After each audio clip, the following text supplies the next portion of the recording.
Nakita niyo na ba yung video na to? Bisaya vs Tagalog. Ngayong araw, pag-uusapan natin kung sino nga ba yung pinakamalakas, Bisaya or Tagalog. Tara, samahan niyo ako, mga Pasef TV.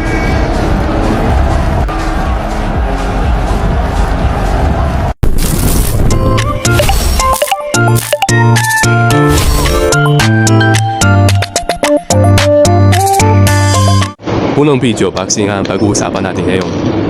Sa video na to, may isang Tagalog na nagtatesto malakas ang testo sa Bisaya na si Buyang. Tingnan natin kung sino nga ba yung malakas. Kaya na lang, mapas ito. Go! Ano? Magsalita ka! Sagot! Magsalita ka! Masimot ka! Bakla ka! Anong sabi mo? Kami mga Bisaya maliliit? Baka ipakita ko sa'yo kahit maliit ako, babasagin ko yung mukha mo! Isa lang nag-aawat sa'yo! Sa akin, 3! Puta! Mahina ka!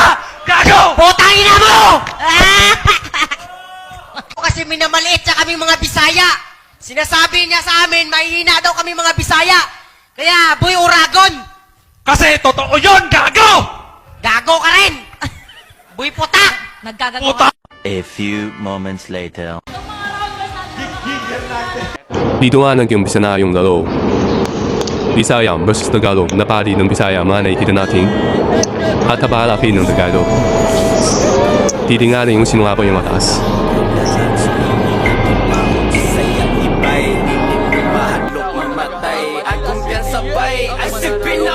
Dito nga sa lambda to ay polo at taas na lang yung Tagalog kasi natitihada na siya kay Boy Amas sa mga suntok na malakas.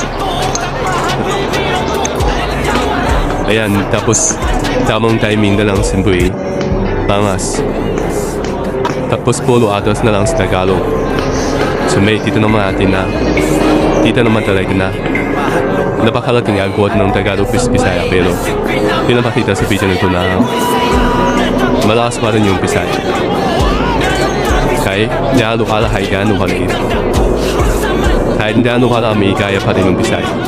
Kaya puro atas na lang yung nakikita natin yung Tagalog.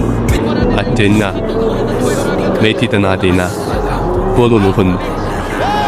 Hindi na sumusuntok yung Tagalog. Kaya dito parang tatapusin nila ni Ungas. Nawa na nga ng Rebelde.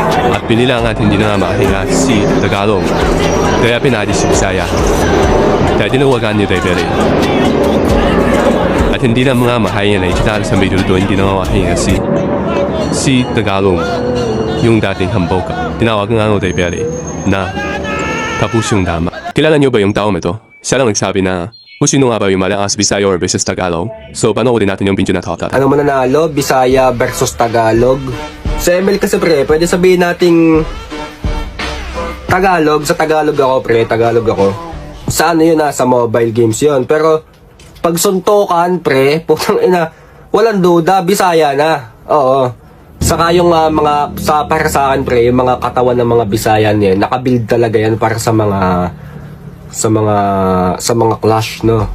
Kaya kung tinatanong nyo na Bisaya versus Tagalog, putang ina, pag suntukan pre, kahit 5 Tagalog, mag-5 pa kayo, okay?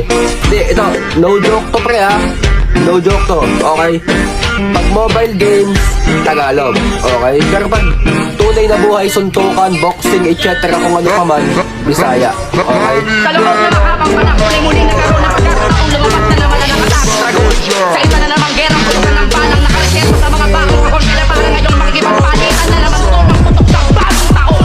Hindi pa kilala ang lalaki na ng mga ulo, mga kupal na sumulpot, mga ekstrang papansin, mga buraot na hambog, puro bobo na natin. Alamin mo ang lugar mo. Hamal ka.